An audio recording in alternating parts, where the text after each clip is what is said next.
Hey guys, Scott from Strictly Pro Touring here. Today I wanted to go over Gen 5 engines. Obviously the LS platform is wildly popular, but the Gen 5 platform is still relatively new and people are still just kind of getting into them now. So I want to go over a few basics you should know, as well as a couple of common misconceptions. Number one, LS and LT are not the same thing. Let's just get that out of the way. They are different generations, they are different engines. And then the second thing is, some people believe they're just much harder to swap than an LS engine. Not necessarily the case, so let's go over that.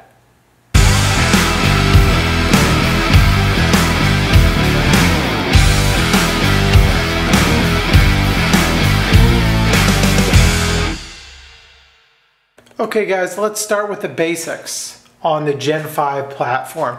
So the number one thing that everyone talks about with these engines is that they are direct injection. That means there's a mechanical fuel pump that's run off a lobe on the camshaft, which cranks out about over 2,000 psi. That's right, over 2,000 psi. It still runs you still need a electric pump to get from the tank to the engine itself. But then at that point, that mechanical pump grabs the fuel and it really cranks it up to 2,000 psi. And it needs that much pressure so that it can distribute a lot of fuel within a short amount of time. Because remember, you're no longer just spraying at the back of the intake valve. You've got to get it in there at a very minute amount of time for combustion. Because you don't want to be spraying fuel, when the exhaust valves are open. You'll just be spraying, fuel out the exhaust. So that's the number one thing, high pressure. They run that mechanical pump. And the other thing to know about these Gen 5 engines is they're down to just two displacements at this point. They went to the 5.3 liter and they went to the 6.2 liter. Now the 5.3 liter, like an L83, which we'll show you here in a minute, that is a flex fuel capable engine, all aluminum block, aluminum heads. Obviously the LT1 is aluminum block and heads, and then like my LT4 back here, also aluminum block and heads. And again, 5.3 and 6.2 liter displacement only, with one slight exception of that, which is the newly released L8T. More on that here in a second. That one's a little bit of a different animal, just got released for this year. So a lot of technology in these things that, maybe we saw a little bit of in the LS9 and the LSA, like the piston cooling jets. They also have quite a few other features which are really, really cool. The heads themselves, they run a canted valve head. It's a 12.5 degree intake, 12 degree exhaust, I believe. And these things flow almost 300 CFM out of the box on the intake side. It's really a really impressive set of heads. There's also the LT2 variant, which is in the 2020 C8 Corvette. And that's what allows it to bolt up to the transaxle. A few little tweaks to that one, but fairly similar to an LT1. The other important thing to keep in mind, these engines, like its predecessor, have 6-bolt main caps. They went to nodular iron, no longer using that powdered metal. So they're using nodular iron, which is quite a bit sturdier, helps prevent crankshaft flex, and it also helps dampen some of the harmonics. Another important note here, pretty much all of these engines have forged crankshafts now, which is really cool. Right from the OEM, they've got forged cranks. So another cool feature, the deck surface is all aluminum, so the liners are actually cast over. So you've got that aluminum deck surface now, and they're going to these M112 head bolts, which is a little bit different. As I mentioned, the piston oiling cooling jets, which are similar to what was in the LSA, LS9. Lots of cool features with this thing. They also moved the knock sensors again.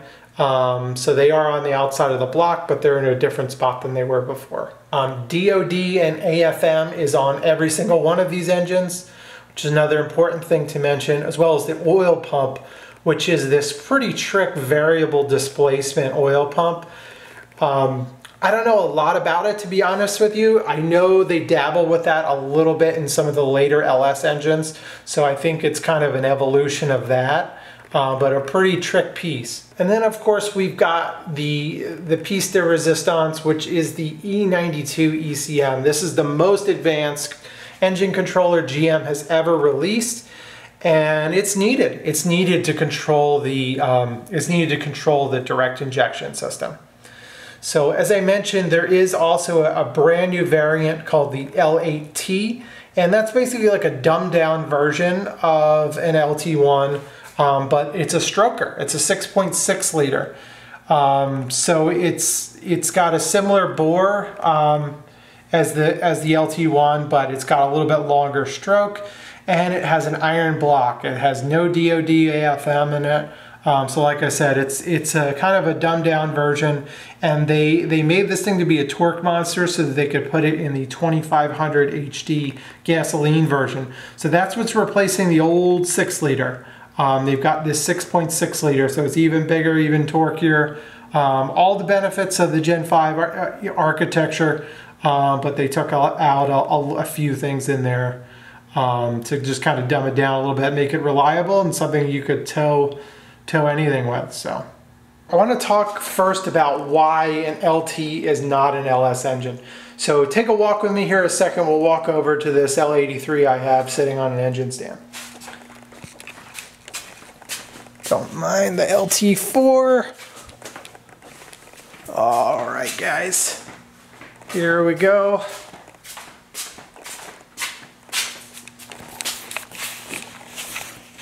All right. So come take a look at what we got here. So number one thing, okay, these Gen 5 engines, they use a unique flex plate. You can see that is 1, 2, 3, 4, 5, 6, 7, 8 bolts on this thing.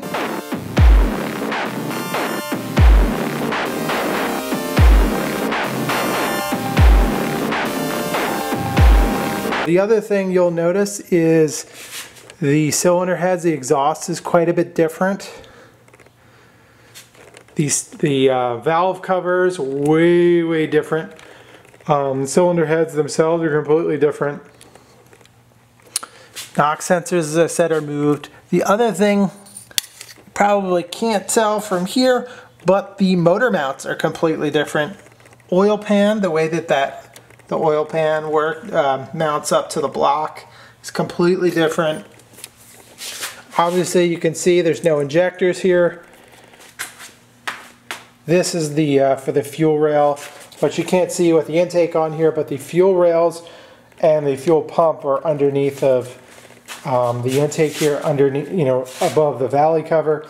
The other thing you'll notice, don't mind this, the other thing you'll notice is that water pump. Does that water pump look like an LS water pump? No, sir. LS water pump, pulley's going to be right here in the middle. This thing is completely offset, way different. Obviously the electronics are a little bit different. Running, you know, the plugs are different. I mean, that's an important thing to keep in mind. The LS engines, by and large, everything was modular. You know, you can bolt any LS pan up to any LS block. Any oil pan, that'll bolt right up. Any valve cover will bolt right up for the most part. You may have to clearance it depending on you know, what you're running there, but for the most part they're very modular engines. And the crank, the flex plates, aside from the LSA, LS9 and LSX, you know, from GM or Chevrolet Performance, those all ran 6-bolt flex plates, and they were pretty interchangeable. Water pumps are interchangeable on any LS engine. So oil pumps are the same. The oil pumps are interchangeable. So when you think about it, there's really just not a lot of things. You know, if you're looking at the engine, if you were just looking at a block, you might think to yourself, hey, these are the same engine, but in reality, they're really not. They're really not the same engine. Nothing can be interchanged on these things. I think it was like when the engine was released, they said there were like 3 things that they kept from the Gen 3, Gen 4, and that was like a wrist pin and like a couple of bolts or something like that. So really minor stuff. Although, yeah, I know people look at them and they say it's an aluminum block with iron cylinder liners, and the bore and the stroke is the same. It's the same thing. It's not the same thing, guys. It is not the same thing, I promise you. Okay, so guys, I felt it was appropriate that I stand in front of my GTO when I address this other misconception that LT engines are so much harder to swap than LS engines. That's not necessarily the case. As you guys will find out, I am going to be doing a Holley accessory drive on the front of this. Holley makes an accessory drive for every LT engine pretty much at this point, including the new LT5. So you've got an accessory drive that you can get for them. They've got oil pans. Like we're going to be running a Holley oil pan to clear this frame here. You know, they've got pretty much everything you need. Now in terms of the electronics, you're looking at getting a standalone wiring harness. There are a couple of companies out there like Speartech, BP. There are quite a few that are making these Gen 5 harnesses. And then you're gonna have to work with somebody on some tuning for your E92 computer. But you know, it's all doable. It is all doable. The products are out there now at this point, thankfully. There's some nice swap mounts that can even take your car if you've already got it. It's already built for an LS. You can go right from an LS to LT with these swap motor mounts. They've got small block Chevy to LT motor mounts. And then you've got, you know, the adjustable motor mounts like I have on here where, you know, it allows you to move the engine back and forth a little bit, which is key in some applications. So the parts are out there. So there aren't any barriers anymore at this point. So just go out and do it. All right, guys, thanks for joining me. Thanks for listening to me talk about Gen 5 engines. If there's something you want me to cover next time, you want to talk more about LS engines, that's cool too. As this build progresses, we'll certainly talk more about Gen 5 engines and kind of what we're doing with this car. So take care, guys, and catch you next time.